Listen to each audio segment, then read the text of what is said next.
Guys, it's me, Rudolph the Red-Nosed Reindeer, and I just wanted to do a review. Yeah, I wanted to review my special back in 1964. I know it has weird animation and all, because I know it's Ian's favorite though, his favorite Christmas special, along with Charlie Brown Christmas. But this I want to review, and this will be on Ian's review channel. This came out on this day, Sunday, December 6th, 1964, 57 years ago. But other than that, it's the anniversary of it, 57th anniversary, and we just wanted to review it because it's a classic, and came out in 1964, and it all starts out with this man voiced by Burl Ives, well, music by Burl Ives. Sam the Snowman's voiced by Burl Ives. He explains some certain things. Christmas Town, the North Pole, Santa will be fattened up soon before Christmas, and the story of me, how my father Donner, which is one of Santa's reindeer, becomes a proud papa, and I am the son of Donner. And they notice a red nose, and I already know my name, and I already know how to say Mama and Papa, and they think they have to, overlook my nose. But they say they say it blinks like a blinking beacon, and Santa comes in saying he wants to see the new sled member. Because he believes I'm gonna be a member of the team someday, and I know his name already, and he notices my nose, and he says, "Great, bouncing icebergs." But then he starts singing a song about jingle, jingle, jingle, something, something, something. I don't remember the lyrics, but he said he is old Kris Kringle. But other than that, they try grabbing some dirt and mud and to make a black nose to hide my nose. But it still didn't work, but my dad still trains me how to fight off predators and all that stuff, and to beware of the abominable snow monster of the north. And meanwhile, elf named Hermie is being mocked and shunned by his elf peers and his elf boss, because he wants to be a dentist and he doesn't like making toys anymore. But other than that, and my dad is a little hard on me with my nose and all, and then I eventually meet a reindeer named Fireball, where I do reindeer games, and then meanwhile some elves sing a song to Santa titled "We Are Santa's Elves," and Santa said it needs work, and because the reason why it was terrible, because Herbie didn't show up, and then his elf boss tries to get him to go back out there, but Hermie decides to run away because he wants to be a dentist, because he's been working on dolls to adjust their teeth, and then meanwhile I fall on head over heels. I get smitten to a female reindeer named Clarice, and then we kind of laugh at a Dasher's boy when he tries to do takeoff, and our coach is Comet. One of Santa's reindeers is our coach, and his name is Comet.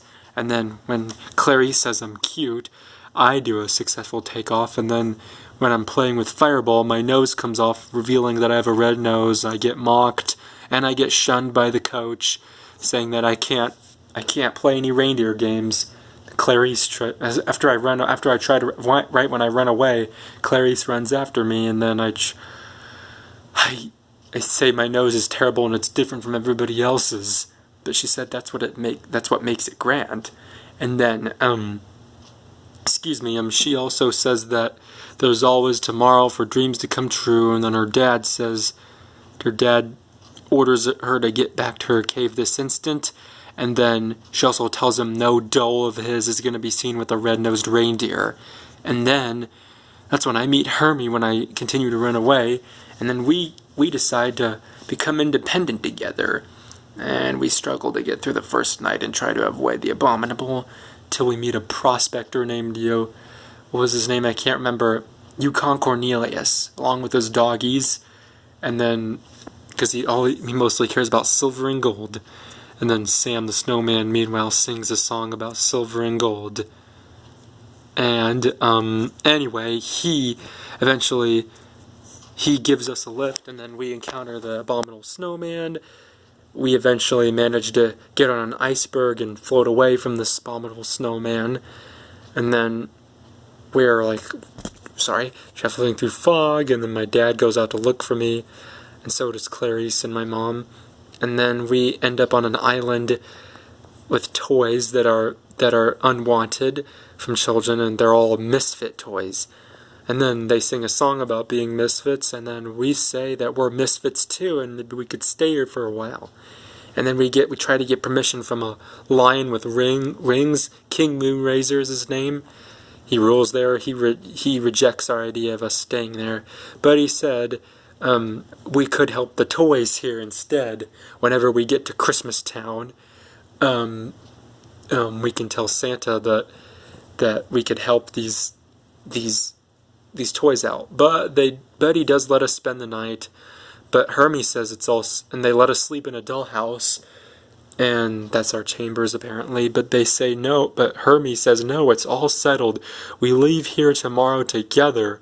But I keep saying I don't want to leave with you guys because the Abominable will see my nose and get us off. I gotta go alone, I said. But Yukon Cornelius said that he tries to get his speech together, but then he just, let's just get some shut-eye. But I go, and then he goes, it's all settled. And then I just didn't want to endanger my friends anymore, so I just decided to take off, say goodbye to them, and then I go on an iceberg myself back to Christmas Town. And as I'm on my iceberg, I could hear the roar of the abominable snowman out in the distance. And then Sam the Snowman says that Rudolph existed the best he could, and luckily the snow monster kept me on the run, or the Yeti or whatever. And then I play with some of the polar bears, but the mama bear told me to go away, and luckily, but to be honest, when I'm by myself, I learned that I can't run away from my own problems, because I end up being grown up. And then, once I go back to Christmas Town, my reindeer peers still mock me, thinking I was gone for good. They call me Old Neon Nose. But then I try to see if where my family is, and then Santa explains my family, including Clarice, is gone too. And then once I head out to go look for them, the snowstorm hit. And once I found them in the abominable snow monster cave, I try to take on the abominable snow monster with my antlers, but then he knocks me out unconscious with a stalactite from his cave, and he laughs because it looks like he has vampire teeth or something. But anyway, Sam wasn't able to take this, so he covers himself, and then meanwhile, Cornelius and Hermie and their dogs arrive, and then they find the snow monster cave.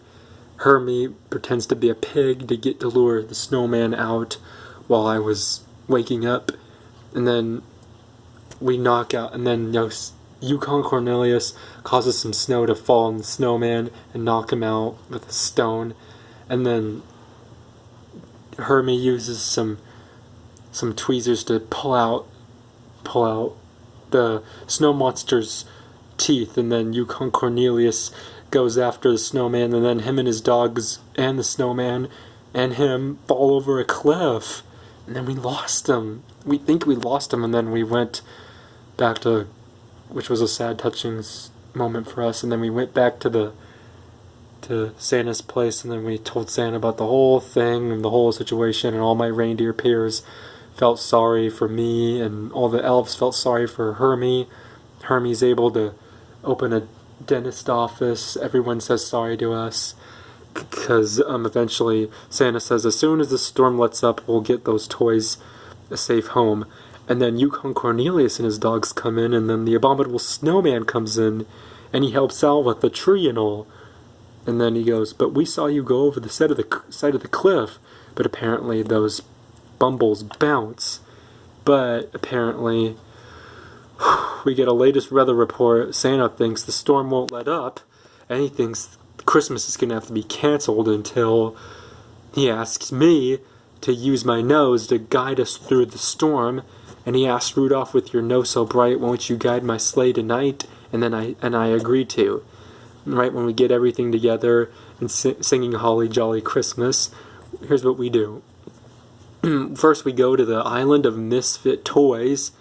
And it's funny, the elves wore sunglasses to shield their eyes, and they're putting me at the front. Anyway, here's what we do. We go to the island of misfit toys, pick them up, And then we start delivering them, letting them fly down gently to their houses as we're traveling through the Christmas sky. Yep, now I'll go down in history. And yep, that's the story of Rudolph the Red-Nosed Reindeer from 1964. Original music by Burl Ives. And anyway, that's pretty much all I got for you guys. Thank you guys for watching on Ian Preston's second YouTube channel, Ian Preston Reviews. Like, subscribe for more of these reviews and some of the reaction/review videos as always. And I hope you guys have a safe, happy holidays. And we'll see you guys in the next. Well, Ian will see you guys in the next review video. Peace out. We love you all and Merry Christmas.